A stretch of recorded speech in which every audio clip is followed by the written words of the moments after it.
It's 5:45 na po ng hapon dito po sa Pilipinas. Ricky Rivera po sa totoo lang. Ano ba, nagkabiglaan? Ha? Nagkabiglaan, nagkasupresahan, hindi handa, o talagang plinano?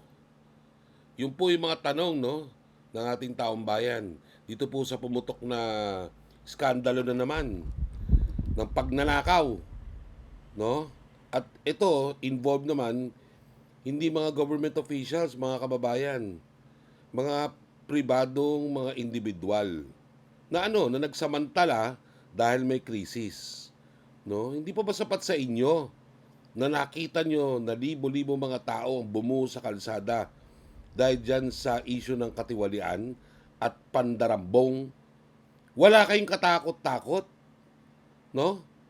Dito po sa naganap po na hearing kanina sa Committee on Transportation, kaya nga ako, nag-podcast ako ngayon sapagkat lumalabas po doon sa hearing ng House Committee on Transportation chaired by Congressman Franz Pumaren na kulang-kulang po, no, 1 bilyong pisong ayuda ang maaaring napunta sa mga tao na hindi karapat-dapat, no? At ito po, sang-ayon naman kay DSWD Secretary Rex Gatchalian, dahil po nagsubiti ng sinasawag na dirty list. At sino-sino po yon? Well, sang-ayon po kay Secretary Gatchalian, ito pong Grab, Move It, InDrive, no? Nagsampa po itong mga TNVs na ito sapagkat hinayaan ng Land Transportation Franchising and Regulatory Board sa pamumuno ng ating kaibigan si Vigor Mendoza, itong mga ito upang malaman kung ilan po yung aayudahan ng mga miyembro ng motorcycle taxis. At lumalabas na yung binigay na listahan po nila ay mas malaki kaysa dun sa cap na isinet ng gobyerno sa bawat TNVS.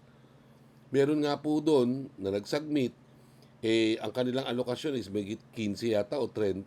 Pero doble po yung isinagmit na mga pangalan. Ngayon, lumulusot na lang Ang sinasabi kahit naman daw hindi na TNBs ngayon, nag-retire, pero nandun sa kanilang listahan, kanilang isinagmit.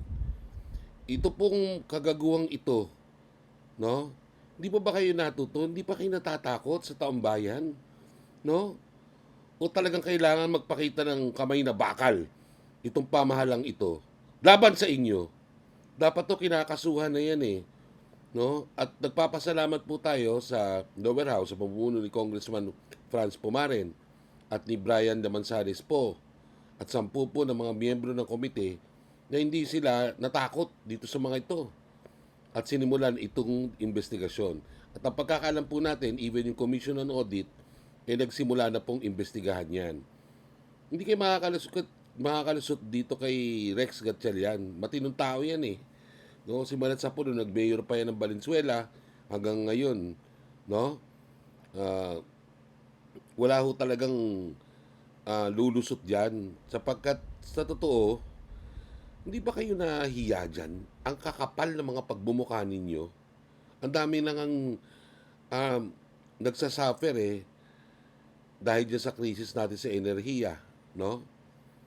At wala na nga tayong halos pera ang pamahalaan. Gumawa pa kayo ng katarantaduhang ito. Ako po ay umaapila sa ating Pangulong Ferdinand Bongbong Marcos. Gawan nyo naman po sir ito ng paraan. Pera po namin yan, hindi naman venture capital yan.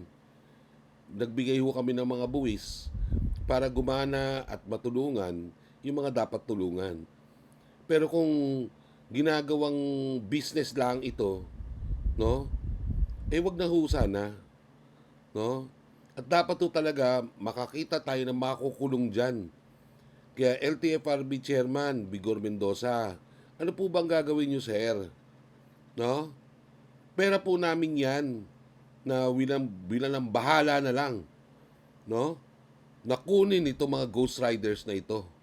Opo, kung meron po tayong ghost boater at flying boater, ito na naman ay meron din tayong ghost rider na mga motorcycle taxis.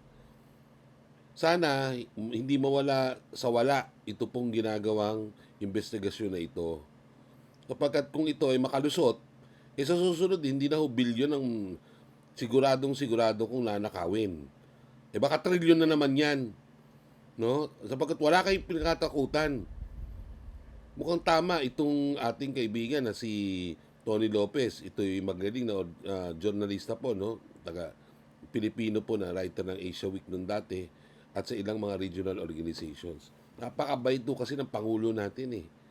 Dapat minsan, no, magpakita kayo ng tapang, magpakita kayo ng galit. Dahil hindi natatakot itong mga hinayupak na ito, no? Na kapag nanakaw sila, at yung bawat pinagpaguran po namin bawat sentimo ng buwis, no? Pag nakita ho namin ganyan na binababoy lang, hindi naman ho tayo tutol na magbigay ng ayuda sa mga nangangailangan. Ang kailangan po, maging responsable itong pamahalaan, no? Na parang tinitreat nila na bilang candy itong pondo, no? Mga ayuda ang binibigay. No? At nagpapasalamat po tayo kay DSWD Secretary Rex Gatchalian sapagkat nabisuhan. Ibig sabihin na stop ho dahil ang ginawa ho nila, nagkaroon sila ng manual checking, etc. Tingnan nyo naman ho yung kagaguhan na yan. Dahil po sa ginawa nila, no, nag-spend pa ng thousands or even millions of pesos, no, itong DSWD para lang ma-cross-check itong mga listahan na ginawa ng TNBS. Ano ba naman kayo? Ha? Hindi man lang kayo nahiya, ang kakapal ng mga balat nyo. At sana pagka hindi kami nakakita ng kaparusahan dito sa mga taong ito, sinasabi ko sa inyo, one time bubulwak na lang ang galit ng taong bayan. Sinasabi ko, no? Sapagkat ako po ay nag-aral ng iba't ibang mga societies, no? At kung